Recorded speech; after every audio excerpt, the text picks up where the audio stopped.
నీకు నమస్కారం, ఇది శంకరాచార్యుల వారి హృదయం. తప్ప నీ భర్తని బజారులో పడేసిందానా అన్నది కాదు. పైకి అలా కనపడుతుంది శ్లోకం, కానీ లోపల స్తోత్రం చేశారు ఆయన అమ్మవారిని. మహాత్ముల యొక్క జననమునకు అమ్మవారు ఒక పెద్ద ప్రణాళిక నిర్మాణం చేస్తుంది. ఒక మహాత్ముడు ఒక కారణానికి పుట్టాలి, కానీ అంతటి మహాత్ముడు పుట్టడానికి అంతటి మహాత్ముడు యొక్క తేజస్సు కదలాలి. అది ఆ తల్లి సంకల్పం. కాబట్టి ఇప్పుడు విభండక మహర్షి యొక్క తేజస్సు కదలాలి. ఊర్వశి కనపడితే ఆయన మనసు కదిలింది. కదిలిందంటే కారణం ఏమిటి? అమ్మవారు ఒక మహాత్ముడి యొక్క జననాన్ని కోరింది. మరి లేడీ ఎందుకు తాగాలి అంటే, ఆ లేడీ సామాన్య స్త్రీ కాదు, ఆమె చిత్రరేఖ అని అప్సరస. ఇవన్నీ రామాయణంలో ఉన్నవి కావు, నేను అనుషంగిక గ్రంథాల పరిశీలన చేసి మీకు చెప్తున్నవి.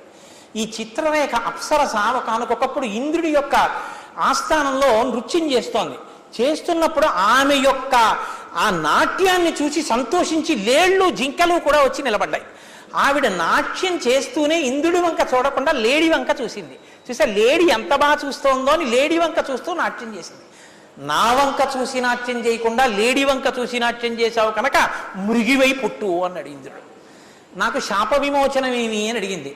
మహానుభావుడైన విభండక మహర్షి యొక్క రేతస్సు పతనం అవుతుంది ఒక మహానుభావుడి జన్మ కోసం. ఆ రేతస్సుని నువ్వు తాగి గర్భం ధరించు, ఒక మహాత్ముడికి జన్మనిచ్చి నువ్వు మళ్ళీ అప్సరసగా వస్తావు అన్నాడు. అందుకని చిత్రరేఖ లేడీగా ఉండి ఆ రేతస్సుని తాగింది. ఋష్యశృంగుణ్ణి జన్మింపచేసింది. ఈ ఋష్యశృంగ మహర్షి మహానుభావుడు. ఎంతటి మహానుభావుడంటే విభండక మహర్షితో కలిసి ఆశ్రమంలో పెరిగాడు. ఎలా పెరిగాడో తెలుసా అండి? ఆయనకి ఆ అడవిలో నాన్నగారు తెచ్చి ఇచ్చిన పళ్ళు తప్ప ఇంకొక పండు తెలియదు. నాన్నగారు తెచ్చి ఇచ్చిన పదార్థాలు ఏ ఉన్నాయో అవే లోకంలో ఉంటాయనుకునేవాడు ఆయన. ఆయనకి ఏం తెలుసు అంటే నాన్నగారు ఒక్కరే తెలుసు లోకంలో. అమ్మ అన్న మాట లేదుగా ఆయనకి, లేడికి కదా పుట్టాడు. అందుకని ఆడది అన్నది ఆయనకి తెలియదు. అసలు ఆడదన్నది ఒకటి ఉంటుంది, ఆ స్త్రీ శరీరం ఒకలా ఉంటుంది, పురుషుడి శరీరం ఒకలా ఉంటుంది, అసలు ఆయనకి తెలియదు. ఆయనకి ఏం తెలుసు అంటే నిత్యతృప్తుడు. ఎందుకు నిత్యతృప్తుడంటే నాన్నగారు చెప్పిన దాన్ని మీద మనసు పెట్టాడు. సూర్యోదయానికి ముందు స్నానం చేయి, ఆయనకి తృప్తి ఏమిటంటే ఆ స్నానం. అగ్నిహోత్రం చేయి, అగ్నిహోత్రం చేయడం ఆయనకి తృప్తి. స్వాధ్యాయం చేయి, వేదం చదువుకోవడం ఆయనకి తృప్తి. ఇలా నిత్యతృప్తుడై నాకు ఇది లేదన్న భావన లేకుండా బతికేస్తున్నాడు. ఇంత గొప్ప తపస్సు చేసేసాడేమో, అపారమైనటువంటి శక్తివంతుడైపోయాడు ఆ ఋష్యశృంగ మహర్షి. ఆయన అరణ్యంలో ఉన్నాడు. ఆయన అరణ్యంలో ఉన్నటువంటి కాలంలో, ఆయన పెరుగుతున్న కాలంలో ఒక తమాషా ఒకటి జరిగింది. అక్కడే ఉన్న అంగరాజ్యాన్ని రోమపాదుడనే రాజు పరిపాలిస్తున్నాడు. ఆయన ఒక అధర్మం చేశాడు, దానివల్ల వర్షాలు పడ్డం మానేశాయి. ఏమిటి అధర్మం? మళ్ళీ అదొకటి వస్తుంది కదండి. ఏం అధర్మం చేశాడు? ఆయన తనకి కొడుకులు పుట్టలేదు, సంతానం కలగలేదని బ్రాహ్మణుల్ని పిలిచి యథేచ్ఛగా దానం చేస్తున్నాడు. ఒక బ్రాహ్మణుడు ధనం దానం పుచ్చుకుని ఇంటికి వెళ్ళిపోయి మళ్ళీ కొడుకుని తీసుకొచ్చి, మహారాజా ఇందాక నాకు ధనం ఇచ్చారు, వీడు నా కొడుకు నిర్ధనుడు, వీడికి ఒక గోవుని ఇవ్వండి అన్నాడు. అంటే రాజు రోమపాదుడు ఆ బ్రాహ్మణ పుత్రుణ్ణి చూసి, బ్రాహ్మణుల ఆశకి అంతు లేదు, ఎన్నిచ్చినా ఇంకా తెచ్చి పిల్లల్ని వాళ్ళని అడుగుతూనే ఉంటారు అని పకపకా నవ్వాడు. మహారాజా నువ్వు దానం ఇస్తున్నావు కాబట్టి, చేస్తున్నావు కాబట్టి, నా కొడుకు నిర్ధనుడు కాబట్టి, బ్రాహ్మణుడు రాజు దగ్గర యాచించి తీసుకోవచ్చు కాబట్టి ఒక గోవుని అడిగాను నేను. ఒక గోవుని అడిగినందుకు మనసు ఖేదపడేటట్టు ఇన్ని మాటలు మాట్లాడావు. నీ మనసు కూడా ఖేదపడాలంటే నా పుత్రుడిని అన్నందుకు నేను ఎలా ఖేదపడ్డానో, నీకు పుత్రుల్లాంటి వాళ్ళు నీ బిడ్డలందరూ ఈ రాజ్యంలో ఉన్న ప్రజలు కనుక, ఈ ప్రజలకి అన్నం లేకపోతే నువ్వెంత బాధపడతావో అప్పుడు నీకు తెలుస్తుంది. అన్నం లేక నా కొడుకు బాధపడుతుంటే గోవుని అడిగితే ఇలా అన్నావు. నీ బిడ్డలందరూ అంటే రాజ్యంలో ఉన్న ప్రజలందరూ అన్నం లేక ఏడిస్తే నీకు తెలుస్తుంది ఆ బాధ ఏమిటో. అలా జరగాలంటే లోకం క్షామం వచ్చేయాలి నీ రాజ్యం అంతా. కాబట్టి నీ రాజ్యమునందు క్షామము కలుగుగాక అని శపించి వెళ్ళిపోయాడు ఆ బ్రాహ్మణుడు. ఇప్పుడు రాజ్యంలో వర్షాలు పడ్డం ఆగిపోయాయి, దేశమంతా క్షామం వచ్చింది, అన్నం లేదు, ప్రజలందరూ ఏడుస్తున్నారు. ప్రభువు బాధపడ్డాడు, బ్రాహ్మణ నింద చేశాడు. ఇక్కడ మీరు ఒక మాట నన్ను అడగచ్చు, ఏమంటే ఆయన అలా అన్నారు అనుకోండి రాజు, బ్రాహ్మణుడు అంత పెద్ద శాపవాక్కు విడిచిపెట్టడమా అంటే నేను ఒక మాట చెప్పవలసి ఉంటుంది. బ్రాహ్మణుడు సహనం పాటించి ఉంటే ఇంకా ఉదారుడై ఉండేవాడు అనవలసి ఉంటుంది. ఎందుకో తెలుసా అండి, శ్రీరామాయణంలోనే మీకు మళ్ళీ రేపటెల్లుండలో కొన్ని పాత్రలు కనపడతాయి.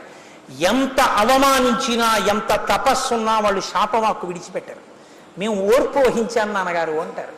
ఆ ఓర్పు గొప్పదమ్మా, దానిలోనే లోకం ఉంది అంటాడు కుశనాభుడు.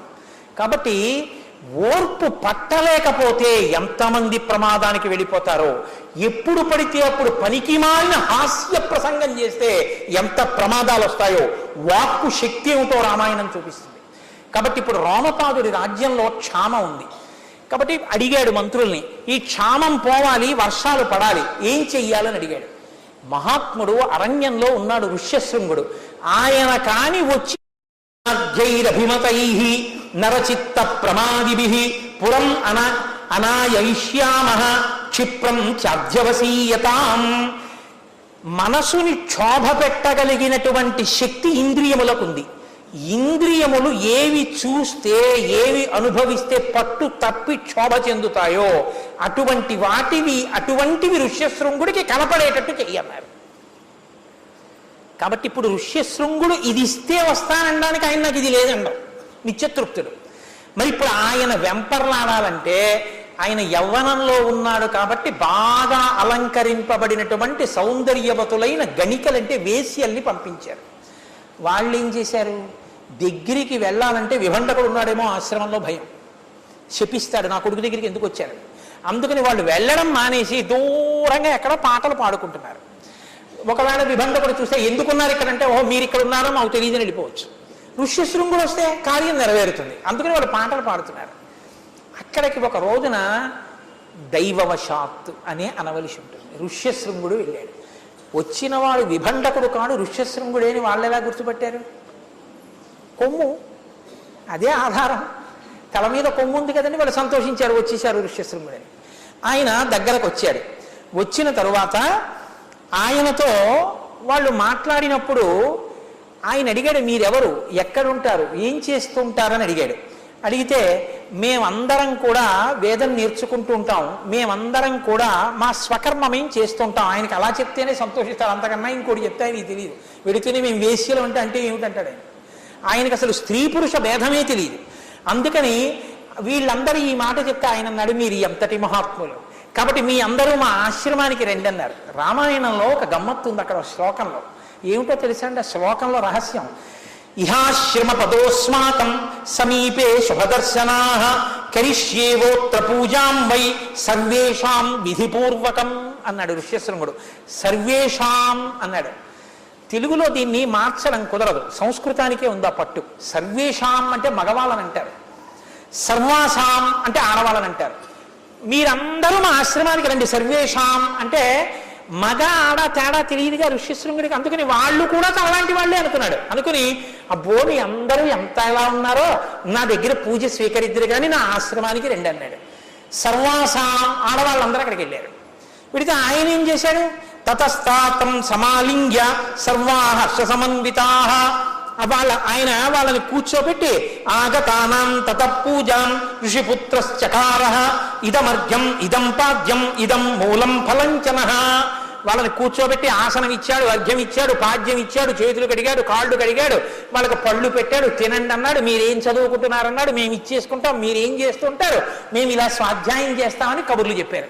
వాళ్ళు అన్నీ విని అన్నీ చూసన్నారు. ఎందుకు వచ్చారు వాళ్ళు, ఈయన్ని తీసుకెళ్ళిపోవాలి, ఈయన ఇత పూర్వం ఏది తెలియదో అది రుచి చూపించాలి.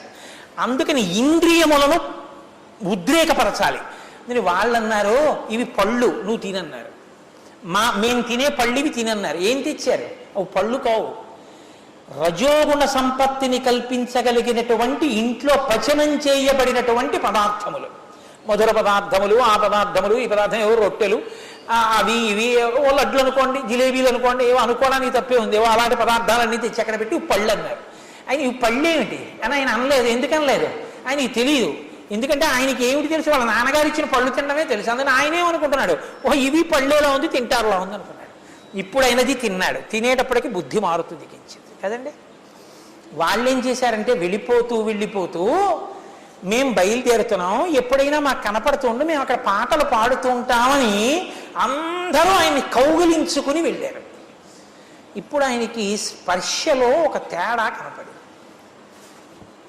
ఇంతకన్నా స్పష్టంగా నేను చెప్పక్కర్లేదు ఉపన్యాసం. కాబట్టి ఇప్పుడు వాళ్ళందరూ వెళ్ళిపోయారు. కానీ ఈయన మనసు మాత్రం క్షోభించడం మొదలుపెట్టింది. వాళ్ళు ఎక్కడ కనపడతారని తండ్రి వెళ్ళిపోయిన తర్వాత వీళ్ళ కోసం ఈయన తిరిగితే వాళ్ళు కనపడ్డారు. వాళ్ళకి తెలిసి వస్తాడని వాళ్ళు ఏమనుకోకు, మా ఆశ్రమం ఇక్కడే ఉంది, నిన్న మేము నీ ఆశ్రమానికి వచ్చాక నువ్వు ఇవాళ మా ఆశ్రమానికి రాని ఊళ్ళోకి తీసుకెళ్ళారు. ఊళ్ళోకి తీసుకెడితే ఎప్పుడైతే అంగరాజ్యంలోకి ఆయన ప్రవేశించాడో గమ్మత్తు జరిగింది. అడవి దాటాడు, అంగరాజ్యంలో అడుగు పెడుతున్నాడనాలో పెట్టాడనాలో వచ్చేశాడనాలో మనకి తెలియదు. ఎందుకో తెలుసా అండి, రామాయణం అంత గమ్మత్తు.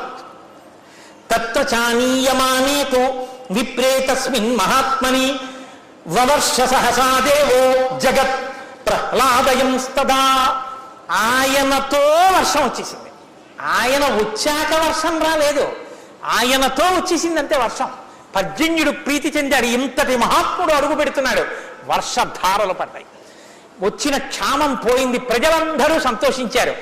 ఇప్పుడు రాజు ఏం చేశాడో తెలుసా అండి, గబగబా వచ్చి సాష్టాంగ నమస్కారం చేసి అక్కడ ఉన్నటువంటి మట్టి తన తలకి తగిలేటట్టుగా నేల మీద పడి నమస్కారం చేశాడు. ఎందుకని? ఒక బ్రాహ్మణుడితో మాట్లాడినప్పుడు ఏ మాట మాట్లాడకూడదో అది మాట్లాడితే ఆయన ఆగ్రహానికి గురైతే ఎంత ప్రమాదం ఉంటుందో తెలుసుకున్నాడు. ఇప్పుడు కూడా ఒక ప్రమాదం లోపల ఉంది. ఏమిటది? విభండకుడికి తెలిస్తే. అందుకని ఇంత అనుగ్రహించావు మహానుభావా, నువ్వు పరమప్రీతి చెందుతావు, ఎన్ని దోషాలున్నా క్షమించేస్తావు నేల మీద పడిపోతే. కాబట్టి ప్రీతి చెందుతావని నేల మీద పడిపోయాడు అంతే. ఇప్పుడు జ్ఞానం వచ్చింది రాజుకి, నేల మీద పడ్డాడు. చూశాడు, మీ నాన్నగారు క్షమించాలి, నువ్వు క్షమించాలి, క్షమించినట్టే, ఏం పర్వాలేదు. అంతఃపురంలోకి వెళ్ళాడు. అంతఃపురం ప్రవిశ్వాస్మై కన్యాం దత్వా యథావిధి శాంతాం శాంతే నమనసా రాజా హర్షమవాపసః. ఆ ఋష్యశృంగుడికి ఇచ్చి శాంతాదేవిని తన కుమార్తెని వివాహం చేశాడు. ఋష్యశృంగుడు కూడా మామగారి దగ్గరే ఉంటున్నాడు. చాలా ఆనందంగా ఉంటున్నారు. ఎవరు చెప్తున్నారు ఈ కథ? సుమంత్రుడు దశరథ మహారాజుకి అంతఃపురంలో చెప్తున్నాడు. ఆ ఋష్యశృంగుడు ఉన్నాడు, రోమపాదుడి అల్లుడు. నీకు రోమపాదుడు స్నేహితుడు. నాకు ఆనాడు బ్రహ్మమానసపుత్రుడు ఏం చెప్పాడో తెలుసా? ఆనాడు ఋషులతో చెప్పిన విషయం ఏమిటో తెలుసా? ఇక్ష్వాకు వంశంలో దశరథుడు పుడతాడు, కానీ ఆయనకి బిడ్డలు ఉండరు. బిడ్డలు లేకపోతే అశ్వమేధయాగం చేద్దాం అనుకుంటాడు. కానీ ఆ అశ్వమేధయాగం చేసి ఆయన యొక్క పాపాన్ని పోగొట్టి ఆయన పుత్రవంతుడై తండ్రి అయి స్వర్గాన్ని పొందాలంటే అపారమైనటువంటి తపశ్శక్తి కలిగిన మహాపురుషుడైన ఋష్యశృంగుడు శాంతాసహితుడై వచ్చి కూర్చోవాలి. కూర్చుంటేనే పూర్ణత్వాన్ని పొందుతుంది. ఋష్యశృంగుడు రాకపోతే మాత్రం ఎన్నున్నది పూర్తవాలి. కాబట్టి ఋష్యశృంగుడిని నువ్వు తీసుకురావాలి. తీసుకురావాలంటే రెండే మార్గాలు. నువ్వే బయలుదేరి వెళ్ళాలి, ఎవరినో పంపించక. నువ్వు వెళ్ళి నువ్వే నమస్కారం చేసి రోమపాదుడిని అడుగు. అల్లుడు పుత్రపంచకంలో ఒకడు, 5 కొడుకుల్లో అల్లుడు కూడా ఒకడు. కాబట్టి మామగారికి స్వాతంత్ర్యం ఉంటుంది, పెద్దవాడు కాబట్టి మామగారిని అడుగు. అయ్యా మీ అల్లుడిని పంపించు, నేను యజ్ఞం చేస్తానని అడుగు. నీ మీద ప్రీతితో స్నేహితుడు కాబట్టి రోమపాదుడు పంపిస్తాడు. శాంతాసహితుడై వస్తాడు. గృహస్థాశ్రమంలో ఉన్నాడు కాబట్టి భార్యతో కలిసి వస్తాడు. పార్వతీ పరమేశ్వరులు లాంటి వాళ్ళిద్దరూ చక్కగా నమస్కారం చెయ్యొచ్చు, కాబట్టి ఇద్దరిని తీసుకురా అన్నాడు. బయలుదేరాడు దశరథ మహారాజు గారు. వెళ్ళాడు. అంగరాజు కూతురు పేరు శాంత. ఆ శాంత ఆ ఋష్యశృంగుడు ఆ అంగరాజ్యంలో ఉండడాన్ని గమనించి అక్కడికి వెళ్ళిన దశరథ మహారాజు గారు రోమపాదుడి దగ్గరికి వెళ్ళి ఓ మాట చెప్తున్నాడు. అనపత్యోస్మి ధర్మాత్మన్ శాంతా భక్త మమకృతం ఆహరేత తయాజ్ఞప్త సంతానార్థం కులస్య చ. మహానుభావ రోమపాదుడా, నీ అల్లుడు ఋష్యశృంగుడు ఉన్నాడే, మీ అమ్మాయి శాంతని నా రాజ్యానికి పంపిస్తే నేను చేసేటటువంటి యజ్ఞానికి వాళ్ళిద్దరూ వచ్చి కూర్చున్నారా, ఆధ్వర్యం వహించాడా, దేవతలు ప్రీతి చెందుతారు, యజ్ఞం పూర్తవుతుంది, నాకు కొడుకులు పుడతారు, స్వర్గలోకానికి వెళ్తాను, నీ అల్లుణ్ణి పంపవయ్యా అని అడిగాడు. అడిగితే ప్రీతి చెందాడు రోమపాదుడు. తప్పకుండా పంపిస్తానన్నాడు. దశరథ మహారాజు గారు ఋష్యశృంగుడి దగ్గరికి వెళ్ళాడు. మామగారిని అడిగి విడిచిపెట్టకూడదుగా, మహానుభావుడు కదా. ఋష్యశృంగుడి దగ్గరికి వెళ్ళి చేతులు జోడించాడు. తంచ రాజా దశరథో ఎస్టు కామ కృతాంజలి ఋష్యశృంగం ద్విజశ్రేష్టం వరయిష్యతి ధర్మవిత్ యజ్ఞార్థం ప్రసవార్థం చ స్వర్గార్థం చ నరేశ్వర లభతే చ సతం కామం ద్విజముఖ్య దిశాంపతి. అయ్యా మహానుభావ ఋష్యశృంగుడా, నేను ఇంతకన్నా ఏం చేయగలను? నా 2 చేతులు జోడించి నమస్కరిస్తున్నాను. నువ్వు శాంతాసహితుడవై వచ్చి ఆ యజ్ఞంలో నువ్వు వచ్చి కూర్చుని నా చేత చేయిస్తే, నీ తపశ్శక్తి చేత నువ్వు కూర్చుని చేయిస్తే దేవతలు అనుగ్రహిస్తారు, నాకు కొడుకులు పుడతారు. మహానుభావా రావయ్యా అన్నాడు. ఇలా చేతులు జోడించి నేల మీద పడి కూర్చుని అడిగితే మహాత్ములైన వారు ఎంత కష్టానికైనా సిద్ధపడి అవతల వాళ్ళకి లొంగిపోయి ఆ కార్యానికి బయలుదేరిపోతాడు. ఎందుకంటే వాళ్ళ హృదయములంత ప్రసన్నములు. కాబట్టి ఋష్యశృంగుడు అంగీకరించాడు. వస్తున్నానన్నాడు. దశరథ మహారాజుతో బయలుదేరాడు. పొంగిపోయాడు దశరథుడు. కబురు చేశాడు, ఓ అంతటా పన్నీరు చల్లండి, సువాసనలు వెదజల్లేటట్టుగా పుష్పాలన్నీ కూడా రహదారులలో వెయ్యండి, సుగంధాలన్నీ కూడా విరజిమ్మేటట్టుగా అంతఃపురాన్ని సిద్ధం చేయండి. శాంతాసహితుడై మహానుభావుడు తపశ్చక్రవర్తి ఋష్యశృంగుడు వస్తున్నాడన్నారు.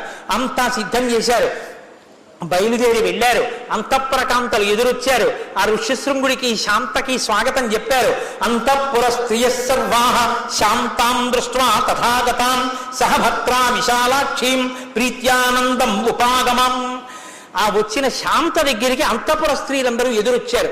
అమ్మా, నువ్వు వచ్చావమ్మా, నీ భర్తతో కలిసి మా కార్యం పూర్తయిపోయినట్టే. తల్లి, నేను ఎంత సంతోషంగా ఉన్నామో అని ఆమెకి ఎదురొచ్చి అంతఃపురకాంతలు స్వాగతం చెప్పారు. దశరథుడు దగ్గరుండి ఋష్యశృంగుడిని తీసుకొచ్చాడు.